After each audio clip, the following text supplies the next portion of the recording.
Hi, welcome to Damn Fools, the show where we talk about deconstruction and mental health. Today, I am joined by the skeptic, the scoundrel. It's Eric from Skeptics and Scoundrels. Welcome, Eric. Thank you so much for joining me today and sharing your story. Yeah, thanks, Mike. Thanks for inviting me. This is gonna be fun, I think. I certainly hope so. I enjoy these Yeah. conversations greatly. For anybody joining us, I am a mental health therapist, licensed professional counselor. I like to talk about mental health stuff all day long, every day. So we're going to get into it. But before we can get into the deconstruction side of stories, we have to talk about the construction side. And tell us a little bit about your religious background. Yeah, so, I'm an ex-Jehovah's Witness. I had the misfortune of being born into that religion/cult, back in the '80s, but yeah, I was basically born and raised in a Jehovah's Witness family. I have a few brothers, and I had a mother, and, my dad's still around, but, essentially just born into this religion, told from a very young age that, hey, we are the one and only true religion on the planet. God's name is Jehovah. All other religions are very bad. They're so bad they're actually Satan's tools at getting you away from Jehovah. Went even further than that. Worldly people, as Jehovah's Witnesses call them, anyone who's not a Jehovah's Witness are also bad. They're Satan's tools to get you to get away from Jehovah. In fact, one of the first scriptures I was ever taught was 1 Corinthians 15:33, which says, "Do not be misled. Bad association spoils useful habits." So, basically, just immediately from a young age, just ingrained into me, us versus them, good versus evil. We are God's chosen. Everyone else is a potential tool of Satan to pull you away from Jehovah. So I was raised in that atmosphere for most of my life, and it wasn't until about 26, 27 when I started waking up from it, waking up from the indoctrination of the programming and kind of started to think for myself. So we'll probably get into that later, but that's essentially my background there. Oh, I've always find it interesting how different sects initiate the control.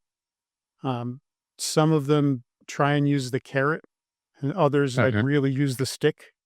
And I think that that idea of punishment and the us versus them is one of the biggest manipulators. It Oh yeah. can absolutely make you, like, become ingrained in your community and unwilling to leave it. Yeah. Um, and that is exactly what the witnesses use. There's a very carrot and stick kind of dynamic there. I'm sure you're probably familiar with the term love bombing, Mhm. which is definitely what the witnesses do whenever newcomers are in the kingdom hall or come to church. When they have a suspicion that hey somebody's interested in joining the religion, they will shower them with affection and affirmation. And they'll do the same thing for you too as you're developing as a young Joe's Witness, going from a non-baptized, or I'm sorry, just going from a kid to through the ranks, a non-baptized publisher, a baptized publisher, then probably a pioneer, ministerial servant, elder. As long as you're on that trajectory, you get lots of love and affirmation and all that. But if you ever step out of line or start questioning maybe don't attend meetings as regularly as you should, or you're not participating in ministry as much as they think you should, then they'll start withdrawing that that love and affirmation. And if you step out of line too far, you'll be disfellowshipped, which it's kind of like excommunicated in the Catholic Church. So the witnesses will basically cut you off. You will be treated as if you don't exist, even by your family.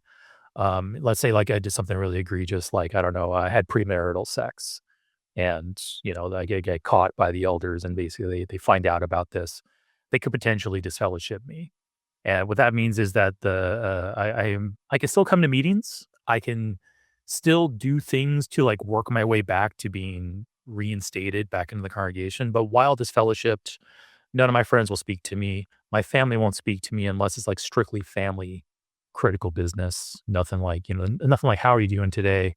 Or do you want to go out to a restaurant, like, catch up or anything? It's always just, it's just strictly family business, even from your own like mother, father, brothers. So that is the carrot and stick kind of dynamic there. You get love bombed, and as long as you're You're a good witnesses. You're a good witness. You're in line. You will be shown the normal affection and affirmation from your social circle that you expect as a human. And if you ever step out of line, you are just cut off, and now you're like set adrift.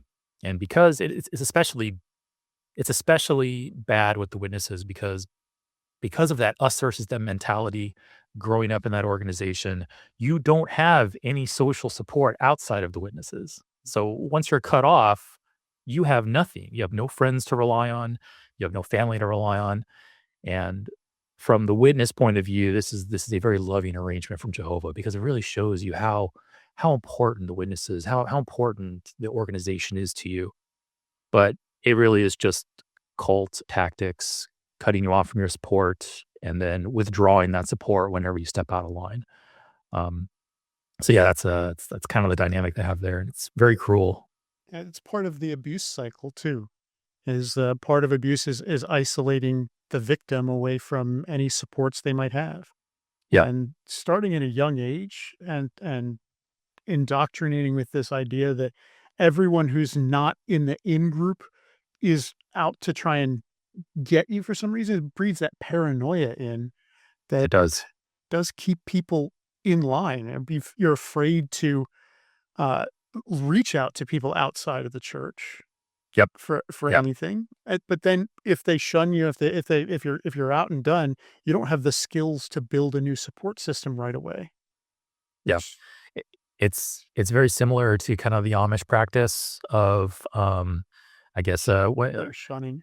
They have yeah, there's, the shunning is yeah, what happens if you breach the thing. They have Rumspringa, which is when they allow yeah, the late teens, like 18 to they get a year to go out and experience things as an English to make sure yeah, they decide whether they're going to continue with the religion or not.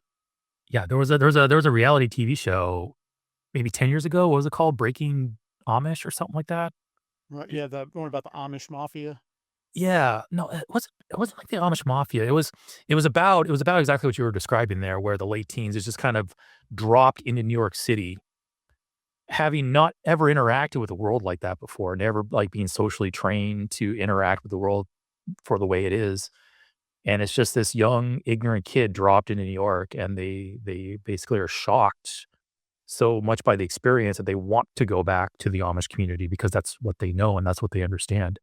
Yeah, Yeah, the culture shock aspect of it helps for any of my viewers who may not be familiar with the Amish or Mennonite ideas. Like they shun technology, like anything electric, they're not supposed to use. The anything more than like basic tools, they're not supposed to use. So they have like no electricity in the houses, no internet, no nothing like that. My wife at one point actually worked as the social media coordinator for an Amish butcher, as he couldn't do anything with social media. Like he was hands off, he couldn't touch the computers or anything like that. So he just hired somebody to do it for him. But yeah, that's how much that they don't. Right. And depending on some of them, like the Amish, they won't even use cars. The Mennonites, they'll use cars, but they usually, like, take the radio out, so they don't have that kinda thing, like, they try and minimize things, but the Mennonites were kind of odd because they don't like buttons for some reason, like, I still don't understand the button thing. too technologically advanced, maybe. Yeah, but it's not even like buttons on a keyboard or thing, it's like buttons on your clothes, you're not allowed Yeah. buttons. They use, like, pins and safety pins, like, things like this is So bizarre. I don't understand why these groups, they pick the weirdest little things.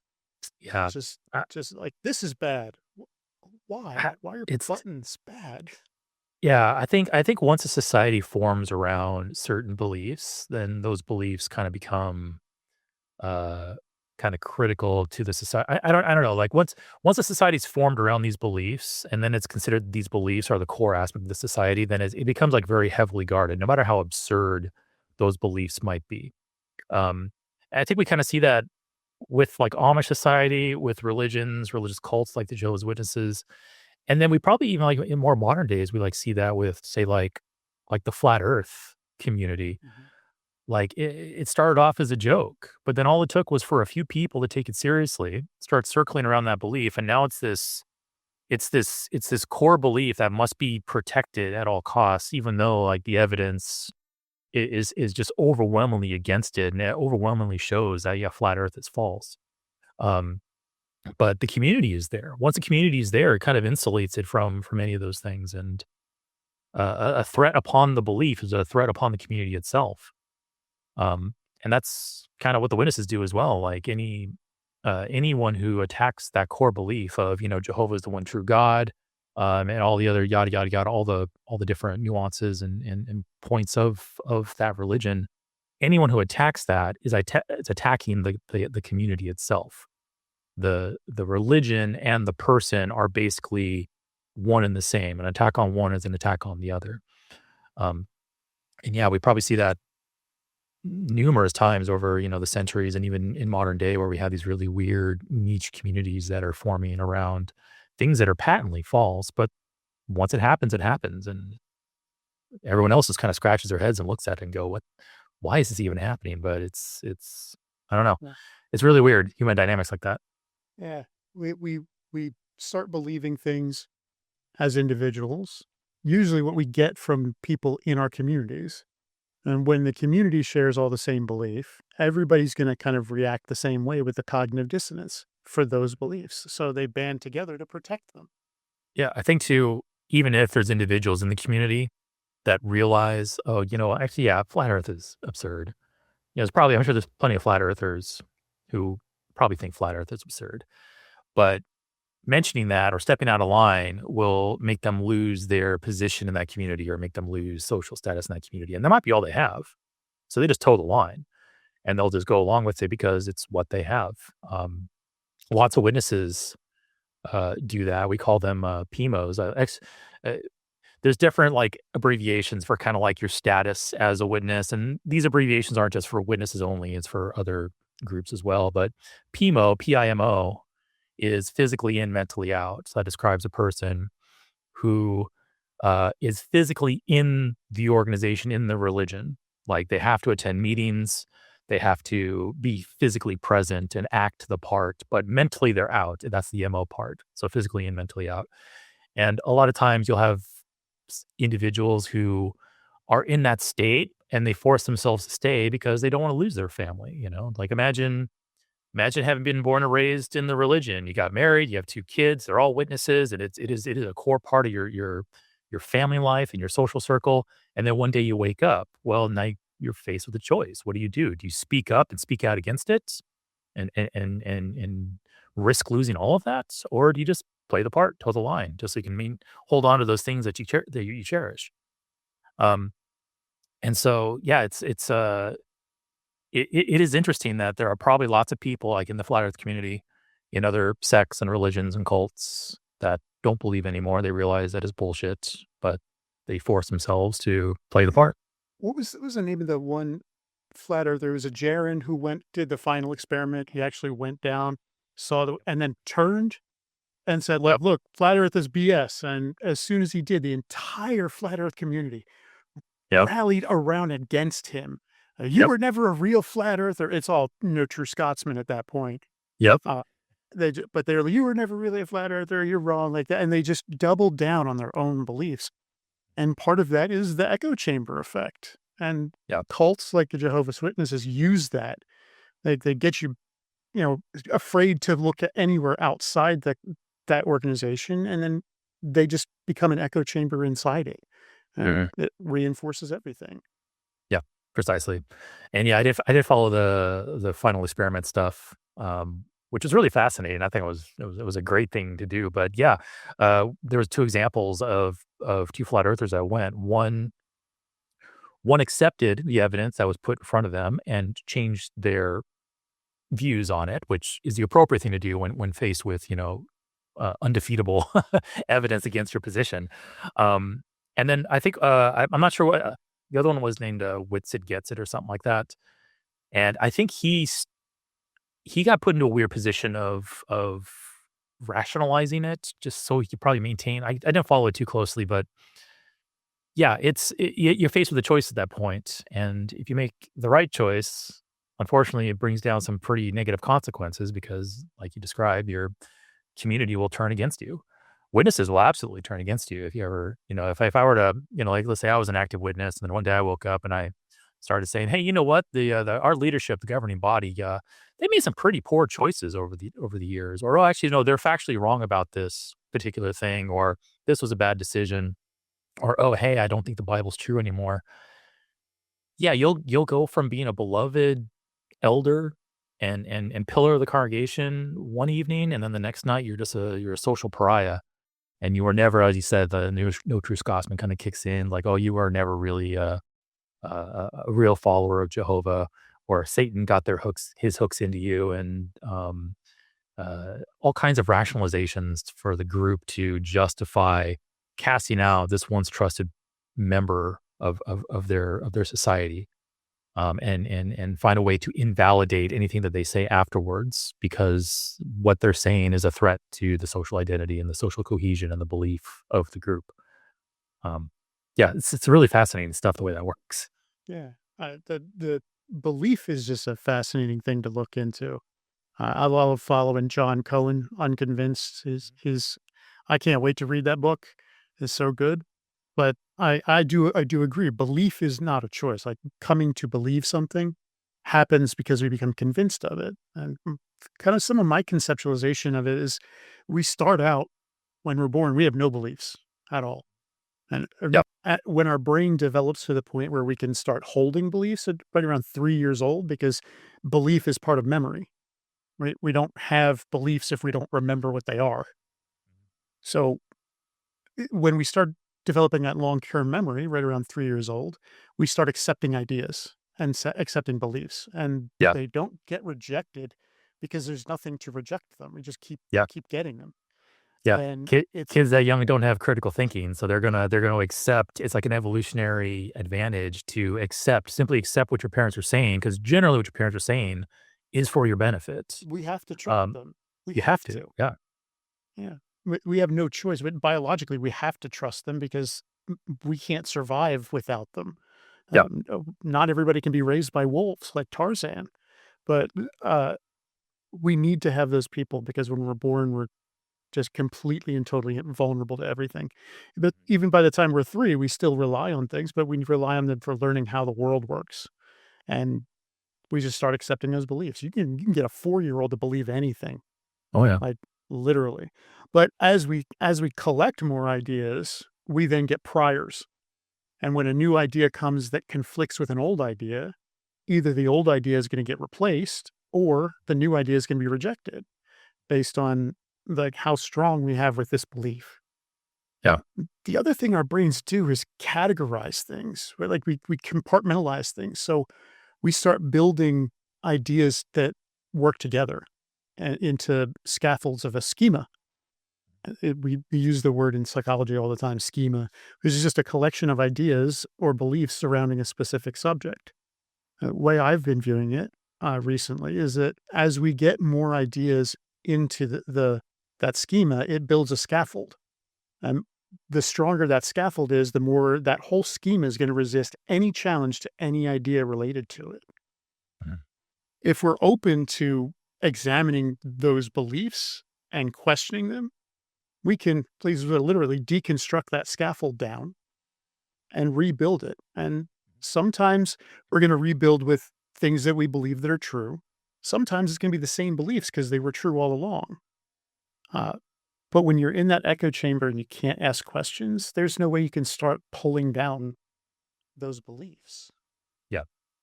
That's, yeah, I think that's extremely accurate. One of the first videos I did on my channel, was deconstruction versus deconversion and kinda what the difference are between them.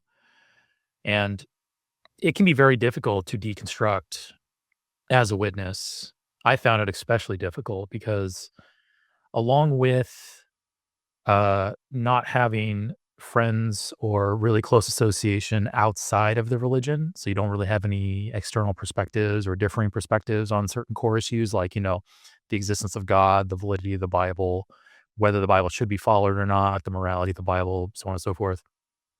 When you don't have any differing opinions or anything like challenging your positions. And then on top of that, things like college being heavily discouraged, if not um, essentially like banned. Uh, you are basically given no tools to critically think about what you're being told. It's a lot like what you mentioned with like a child and just simply accepting ideas that parents and authority figures give them.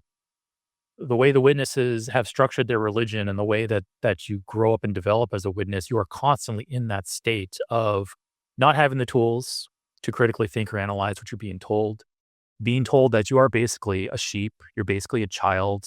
You need to look up to the elders, look up to the governing body who are representatives of Jehovah and simply accept what they say, even if it doesn't make sense. And you're constantly putting into that you're infantilized and constantly put into that infant state of you're unable to analyze anything critically that you're given, and you're told to just uncritically accept things, and that's your only source of truth, your only source of guidance, your only source of development, which I think is probably one of the reasons why it took me so long to start waking up and breaking free of it, because essentially my toolbox was empty for the first quarter century of my life. Had nothing to work with other than what I was being fed by the witnesses.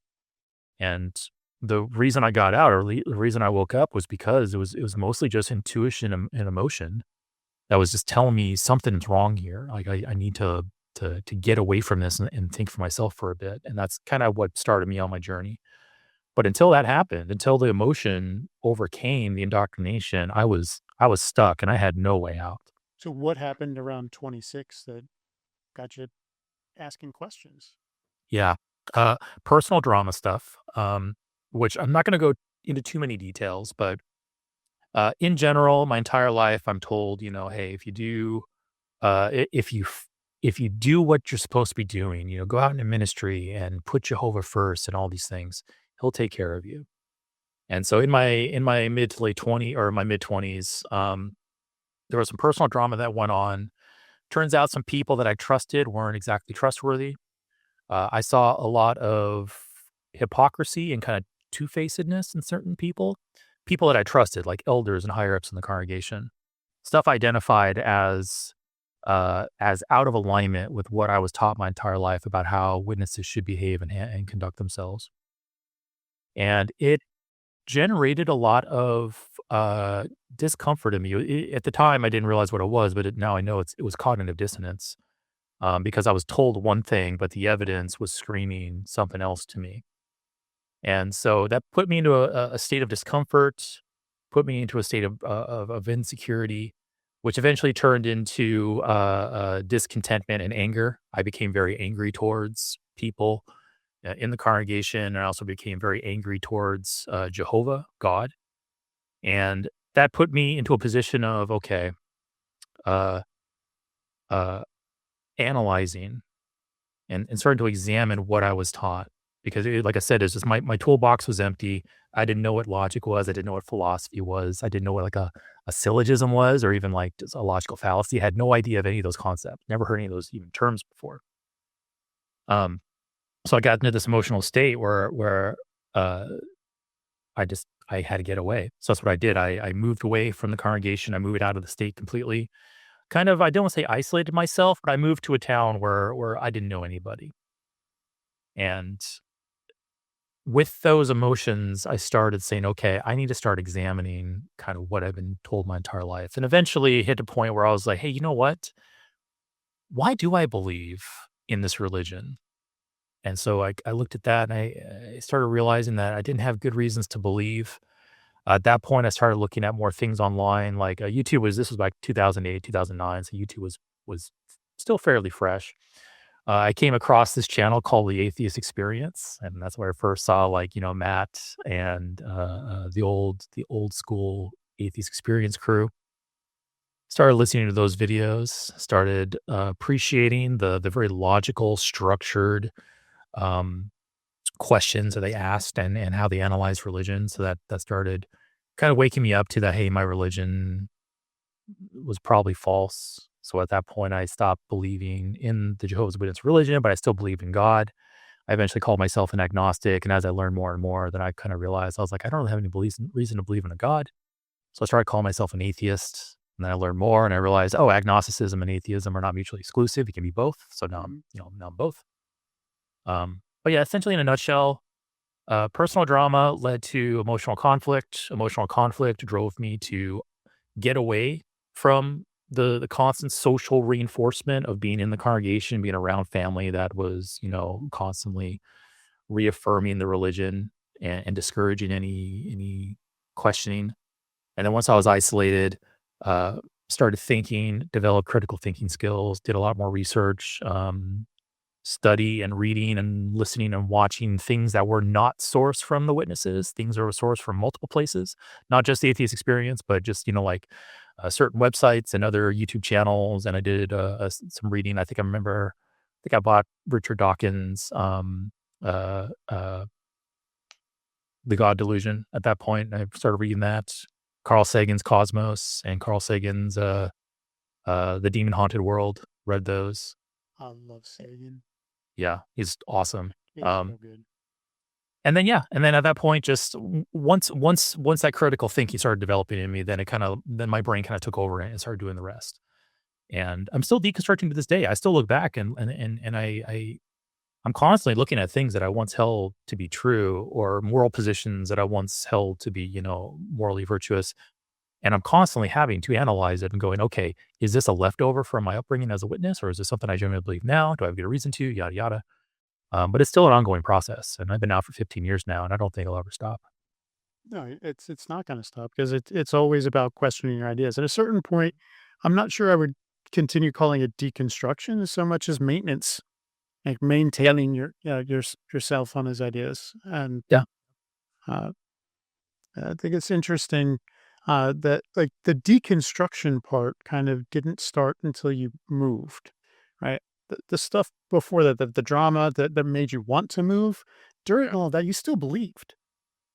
Absolutely. Might have been angry with the people, the church, but you still had this belief. Yeah. But moving away put you out of the echo chamber Yep. and allowed you to ask the questions. Yes. That's pretty much it. Um, one of the cult tactics that the witnesses use is to keep you so busy and so tired that you're unable or you're heavily discouraged from expending any extra energy on questioning the religion or doing like any type of extra uh, uh, s- like extra biblical study, things outside of the witnesses.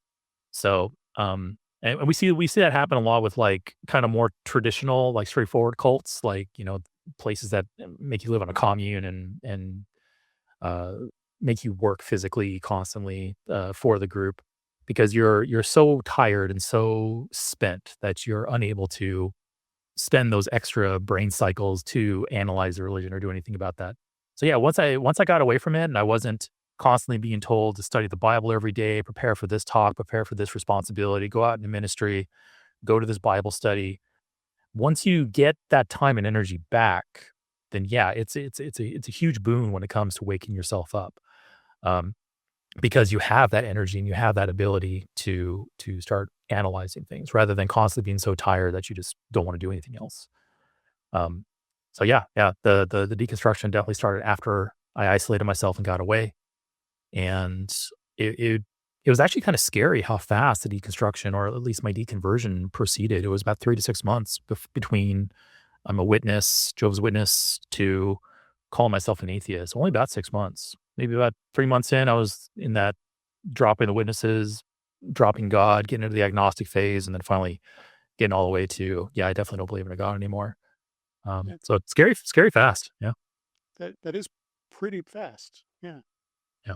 Uh, I've heard some individuals that I've talked to have taken years to get through that part Yeah. because there's just that cognitive dissonance. And again, some of the big problems with that is the being afraid to lose the community. Mhm. You know, even when one of the biggest indicators that deconstruction is going to happen is a change in social structure. Mhm. Almost every deconstruction story I've heard has started when they moved from where they were being indoctrinated to somewhere else, like going off to college, just moving to a new town. In some case, in one case at least, it was just a change in uh, social media consumption, which is still a social change. Yeah. Uh, but it's the exposure to new ideas that really pushes and drives that. That that is yeah, that is very true. Especially when you're so insulated from those new ideas for your entire life and basically told that those ideas are taboo. Like, as a witness, was basically told anything critical of the witnesses is apostate material, and you cannot read that. You cannot watch it. Even to like some of the conventions that I went to when I was a kid, witness conventions, there would be protesters with signs outside the convention sometimes with like, negative messages about the witnesses. I was told as a kid, do not look at those signs. Do not even look at their faces. Put your head down. Like as we're driving in to the convention facility, put your head down, look at the floor. Don't look at that. Um, Basically just taught that, hey, this is like a poison and you can't even partake in this poison because once you partake in it, you're now poisoned and you'll lose Jehovah's favor and all this stuff. So being raised under the idea that any dissenting, disagreement, anything critical of the witnesses or of religion or of God is taboo, uh, made it actually difficult to start, but kind of ironically also made it exciting. Like when I remember distinctly when I watched my first episode of the Atheist Experience, I remember like my hands were trembling because I was engaging in something I was told not to my entire life. Um, and just that nervousness of doing something that's taboo and doing something that was against what you were told your entire life was oddly exciting and thrilling and kind of pushed me forward a little bit. Kind of like getting on a roller coaster for the first time. And after watching an episode or 2 or 3 of the Atheist Experience, and I was basically consuming it like it was like my daily meal almost. So it's really interesting because, yeah, it keeps you from doing it, but at least in my case, once I started, it kind of flipped the switch and propelled me forward because I wanted more of that thrill. I don't know if that really makes any sense or not, but, Oh, it absolutely does. yeah, yeah, Absolutely does. Like yeah. we like the things that are exciting, so we start chasing them. A little bit of dopamine boost from Yeah, that. yeah, yeah, Um, exactly. so we most humans like to chase the dopamine. So it was exciting, so you kept doing it because it Yeah. rewarded you. Kinda that forbidden fruit type angle too. It's like, "No, don't touch that." And eventually one day you touch it and you go, "Oh, actually nothing happened. Oh, I'm gonna touch it some more." Yeah. So Yeah. and and yeah, the but once the deconstruction started, I don't think I could have stopped it even if I wanted to. Even if I had some type of I think I was pretty emotionally divorced from the religion at that point, but I think even if I was, like, emotionally attached to the religion and the belief, I don't think I would have been able to stop the deconversion because I say this a lot of times these days when I'm streaming and stuff, but I'm the type of person, I value truth over emotional comfort. So if I had to choose between an uncomfortable lie or a comforting I'm sorry, an uncomfortable truth versus a comforting lie, I'm gonna take the uncomfortable truth because I think not having the truth is probably the most uncomfortable thing, that I can think of when it comes to, dealing with the world and all that. So, I think I probably would have eventually put aside my emotional need for that religion just because at that point, like I said, it's unstoppable. Like, once that snowball was rolling, Right. no There's one no could stop it. Yeah, there's no stopping it. Yeah. it's like a wrecking ball. Wrecking ball, once the wrecking ball starts swinging, you ain't stopping it. Yep. It Yep. is not Yep. gonna stop. It's not gonna Yeah. care what you want. It's gonna knock that building Yeah. down. It's just physics at that point. Uh, so what was let's talk a little bit about mental health. What was mental health like before uh, before you made the move? Non-existent. Um, so, yeah, witnesses I don't know what their policy is today on it. But witnesses are heavily discouraged from going to like secular therapy, secular counseling, psychiatrists. kind of like I don't know if it's like as explicit as like say Scientology has when it comes to mental health, but Oh, Scientology. Ooh, the whole yeah, basic foundation of the beginnings of Scientology is anti-psychology. yeah, yeah, and they're like yeah, Scientologists are explicitly against it as a core component of the religion. Um, I'd have to go back and look at the material, but like growing up, I never heard of a witness going to a counselor. I never heard of a witness going to a therapist. If you're experiencing trouble, then you're obviously not studying the Bible enough. You're obviously not praying enough. You're obviously not going out into the ministry enough. If you just do those things, put those things as a number one priority in your life, then Jehovah will take care of any of your social anxiety or your not your social anxiety, your mental anxiety. Jehovah will take care of that. If if you're experiencing those things, it's because you're not doing enough. And that was essentially the guidance on it. Making it a character flaw instead of Yes. a thing that needs to be corrected. Then it's they thinking it needs to be corrected, but a character flaw correction is much more militant in those things than Yeah. correcting a mental health issue. Yeah.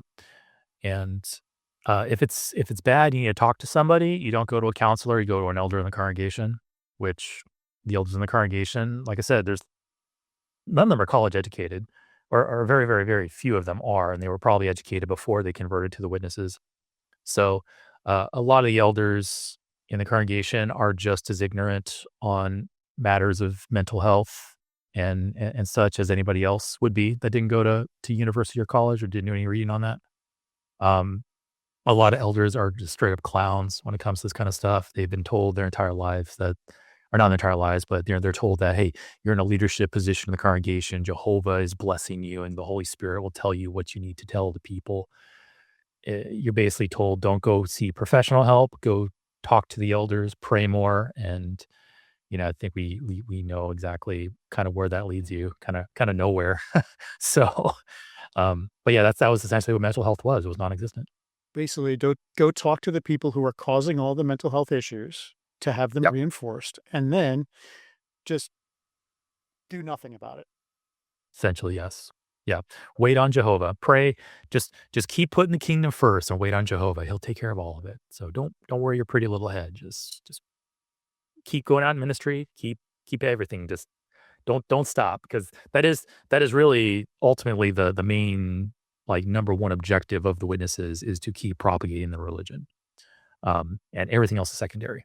So, what about after making the move? After the move, I felt pretty good for a really long time after making that change.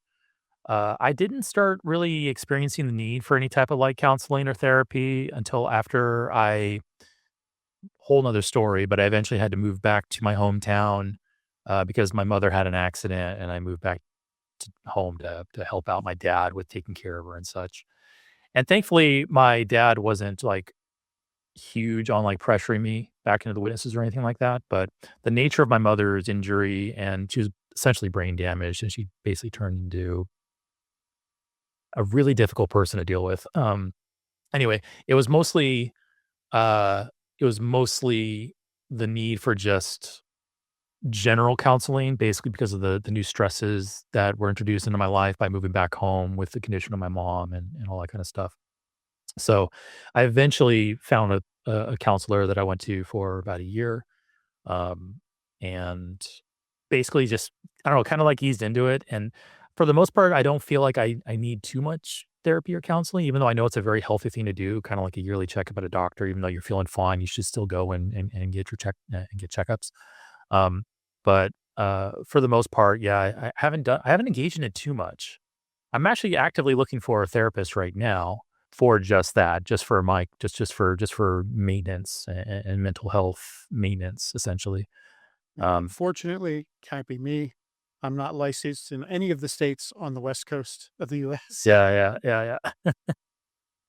Um, I did engage in some counseling during COVID or right before COVID started, and it was actually making some pretty good progress there. But COVID like kind of put the kibosh on that. Once therapy turned into Zoom calls, it kind of lost its effectiveness for me. I kind of need that like in person, like face to face type of thing to help me like really engage in it. For some Um, people, that is the case. Telehealth doesn't work for everybody. I have yep, plenty of clients who want to be in person because it doesn't work for them. Even during COVID, I actually managed to go into an office. I had just started working with a private practice. There were like 3 counselors. The shutdown hit, the other 2 counselors started working from home. I was like, "No, nobody is coming to the office. Imma use it." there you go. Yeah, And it did give some of my clients who really struggled with not being able to get out of the house, gave them a place that they could go once a week that was out of the house, yep. and that alone was useful for them. Just that real human, even if it's socially isolated, like 6 feet or more, even just the presence of another person and seeing a face and hearing a voice, it adds a lot to the experience that you can't get over like a Zoom call. On the therapist side of things, the most important thing is just being able to witness, and see person's body language, Yep, facial expressions. There's a lot of nonverbal communication that comes up with all of this, absolutely. that that I get more of in person. I mean, I can still like doing a Zoom call, I can still see somebody's facial expressions and things like that, but what I can't see is like if their leg is going like this underneath Yep, the table. In yep. in an office, I can see that, and that's a sign of For nervousness for me. for So for almost this entire call, this one right now, you're not watching me like mess with this Sharpie because it's down here. Yeah, yeah, yeah. And those types of things give you a lot of information about the state that the person's in, whether they are being, I don't know, like withdrawn or withholding information or being open or outward and like, folding arms, crossing legs, fidgeting, all kinds of information are picked up there. Yeah. And so if you don't have that, it's really difficult to really kind of like dial, especially as a counselor and as a therapist. It is your job to have those insights and to use that information to help the person with whatever they're dealing with. And if you don't have that, it's like a doctor who's like cut off from half of their experiments and half their tests, and they're expected to diagnose an issue. It's like, okay, I got to diagnose your issue, but I can't draw blood. Like, oh, okay, it's yeah, yeah, I can imagine it'd be very, very limiting. makes it much more difficult. Some of the actual scientific research that's been done on the effectiveness of it is when people do engage in it, it's still as effective as in person, but there are people who will not engage with it because it doesn't work for them. Yep. In person works better for them, but the telehealth, when it comes out, like if people are willing to engage with it and use it, it works just as well. But it is more difficult on my end to try and note certain things that I can see in person. I just Yeah. gotta work around it. Yeah. And that's kind of why I need an in-person thing. Thankfully though, like this might just me being in denial and just me fooling myself, but I've always kind of considered myself like I don't know, like I feel like I haven't like needed counseling or therapy. Obviously there's people out there who really, really, really need it. They struggle with deep emotional issues or different like mental conditions. And for the most part, like I feel like I haven't really struggled too much with that kind of stuff. Maybe I struggle with depression every once in a while. I can have like really bad imposter syndrome when it comes to certain, aspects of my life, like when it comes to my career. And also even like when I got invited onto the line to host for the first time, like mad imposter syndrome. But for the most part, I've always managed to handle it, at least in a way I think is not unhealthy. Uh, there's probably better ways to do it. And I might be like, of course, a counselor might tell me, "Oh no, you can probably handle it better this way or that way," or even just talking about it with somebody to process it better. But for the most part, I haven't ever had like a real strong pull to constantly, go to a counselor, go to a therapist. But I do appreciate the value in that, and I try to. But for the most part, like my day to day life doesn't like push me towards that. It's not something that's always on my mind, even though Everybody needs it all I the time. yeah, even though I know it's important thing to have. So, like I said, that's why I'm looking right now. But it's difficult because of the way up in Seattle, it's really hard to find certain professional health care professionals because demand appears so high. The population appears like exploded in the last 10 years, and there's a lot of the professional services that are still struggling to catch up.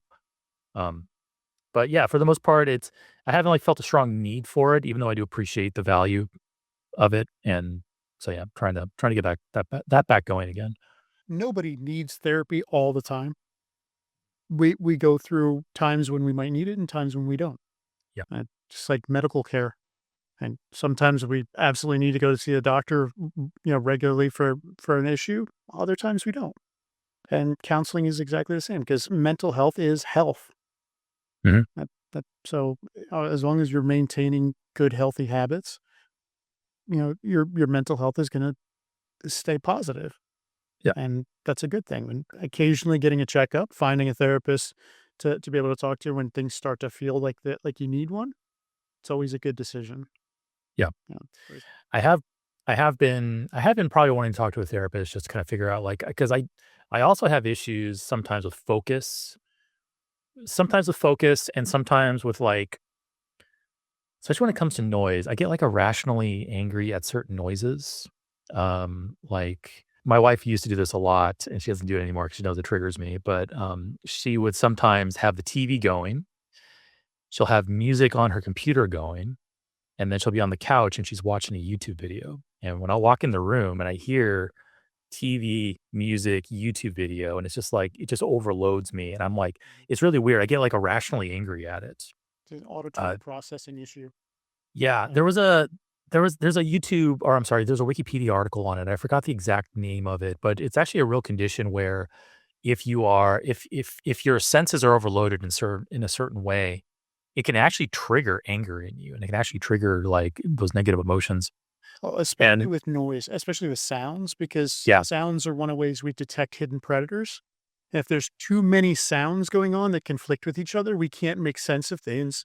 And so that anxiety triggers, the amygdala triggers.